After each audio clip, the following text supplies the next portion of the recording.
সব আম কিন্তু আমি দিয়ে দিয়েছি। খুব সুন্দর করে মিশিয়ে নেব।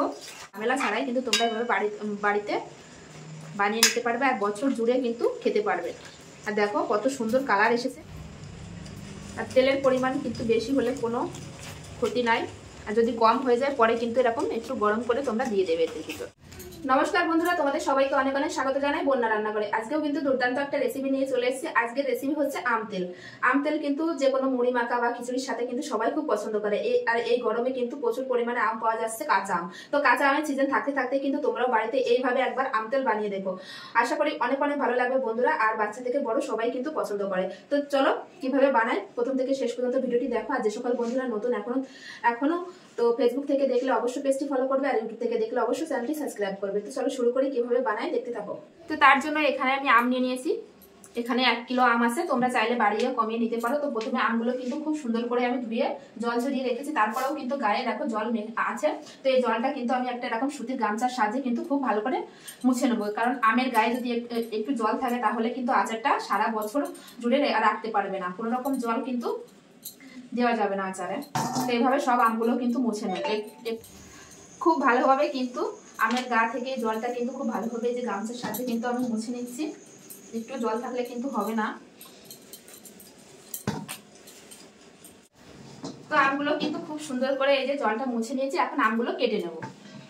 প্রথমে কিন্তু এই আমের মুখটা, এই মুখের অংশটা কিন্তু ফেলে দিতে হবে। আর যেহেতু কোনো রকম জল নেই, কারণ এই আমের খোসাটা কিন্তু আজকে ফেলবো না, খোসা সমেত কিন্তু আম তেল হবে। এই যে এই মুখের অংশটা কিন্তু অবশ্যই ফেলে দেবে।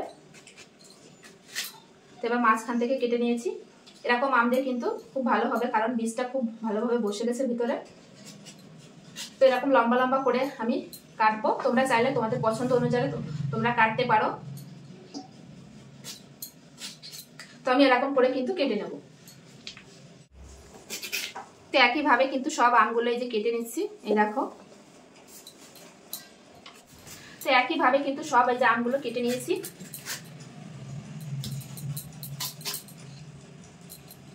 ভিতরের বীজটা কিন্তু খুব ভালোভাবে ফেলে দিতে হবে, যেন একটু থেকে না যায়। তো দেখো আমি সব আমগুলো কিন্তু কেটে নিয়েছি। আমগুলো তো সব কেটে নিয়েছি, কিন্তু এবারে বড় একটা পাত্রে কিন্তু নিয়ে নিয়েছি। এর ভিতর কিছু মশলা মাখিয়ে নেব।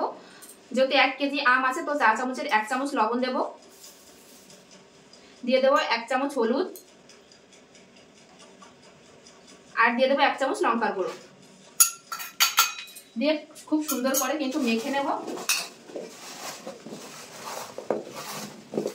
তো খুব সুন্দর করে কিন্তু আমি মেখে নিয়েছি। এখন এটা কিন্তু রোদে রেখে দেবো, কারণ এখন যে পরিমাণে রোদ, 2 থেকে 3 ঘন্টা রেখে দিলে কিন্তু আম তেল বানানোর জন্য আমটা রেডি হয়ে যাবে। তো 2 থেকে 3 ঘন্টা পরে ফিরে আসছি।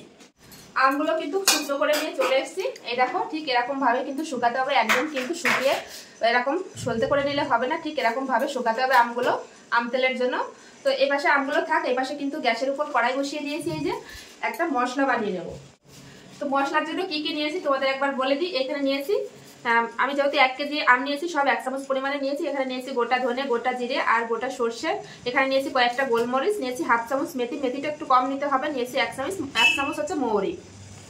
তো এর ভিতর তোমরা চাইলে শুকনো লঙ্কা ইউজ করতে পারো, কারণ আমার বাড়িতে ছোট ছোট বাচ্চারাও আছে, ওরা আচার খেতে খুব ভালোবাসে, এর জন্য কিন্তু আমি শুকনো লঙ্কাটা ইউজ করলাম না।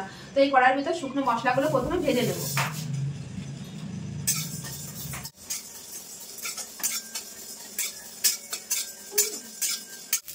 মশলা কিন্তু খুব সুন্দর করে ভেজে নিয়েছি, এখন ঢেলে নেব। এখন এই গরম কড়াইয়ের ভিতর দিয়ে দেবো সর্ষের তেল। তেলটা কিন্তু একটু গরম করে নেব, একদম কিন্তু টকবগিয়ে ফুটিয়ে নেব না, জাস্ট একটু গরম হলেই কিন্তু নামিয়ে নেব।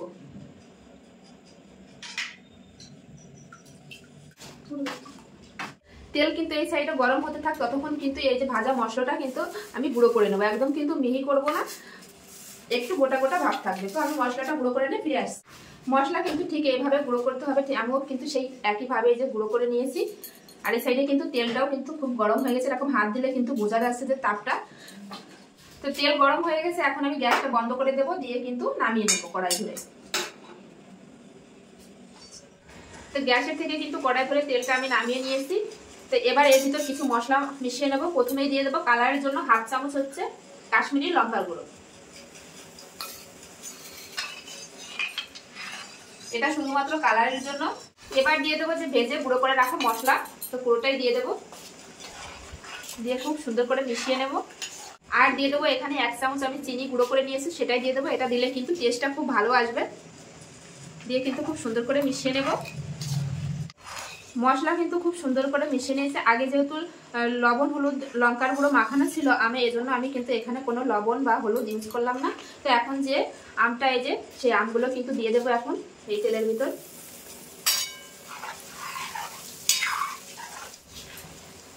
তো সব আম কিন্তু আমি দিয়ে দিয়েছি, খুব সুন্দর করে মিশিয়ে নেব। তো এই আমটা কিন্তু আমি লম্বা লম্বা করে কেটেছি, তোমরা মাঝখান থেকে কিন্তু আরেকটা কেটে নিতে পারো। তো তোমরা তোমাদের পছন্দ অনুযায়ী কেটে নেবে। এইভাবে আমি যেভাবে বানাচ্ছি এইভাবে তোমরা যদি বাড়িতে এই আম তেলটা বানাও কিন্তু কোনো রকম রোদে দেওয়া লাগবে না বা ফ্রিজে রাখা লাগবে না। তো আমি যেহেতু বলেছি 1 বছর ভালো রাখতে পারবে এভাবে বানালে, তার জন্য কিন্তু 1 চামচ ভিনিগার দিয়ে দেবো। তোমরা আমি 1 কেজি আম নিয়েছি এজন্য 1 চামচ ভিনিগার দিয়ে দেবো। তোমরা বেশি নিলে ভিনেগারের পরিমাণটা বাড়িয়ে দেবে। তো রোদে দেওয়ার ঝামেলা ছাড়াই কিন্তু তোমরা এভাবে বাড়িতে বানিয়ে নিতে পারবে, আর বছর জুড়ে কিন্তু খেতে পারবে। আর দেখো কত সুন্দর কালার এসেছে, এই দেখো সবকিছু কিন্তু খুব সুন্দর করে মিশিয়ে নিয়েছে। আর দেখো কালারটা কত সুন্দর এসেছে কিন্তু।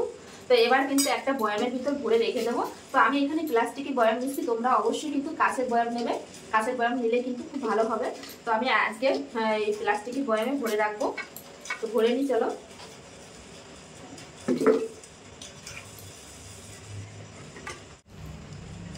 আর তেলের পরিমাণ কিন্তু বেশি হলে কোনো ক্ষতি নাই, আর যদি কম হয়ে যায় পরে কিন্তু এরকম একটু গরম করে তোমরা দিয়ে দেবে এর ভিতর। তো দেখো আমি ডিব্বার ভিতর ভরে নিয়েছি, ভরে কিন্তু ঢাকনাটাও লাগিয়ে দিয়েছি। এখন কিন্তু খাওয়া যাবে না। এই আম তেলটা কিন্তু 1 সপ্তাহ এইভাবে রেখে দেবে। যে কোনো জায়গায় তোমরা রেখে দিতে পারো, কিন্তু রোদে দেওয়া লাগবে না। আমটা তেলের ভিতর যত মজবে ততই কিন্তু খেতে ভালো লাগবে। তো এইভাবে আমি রেখে দেবো।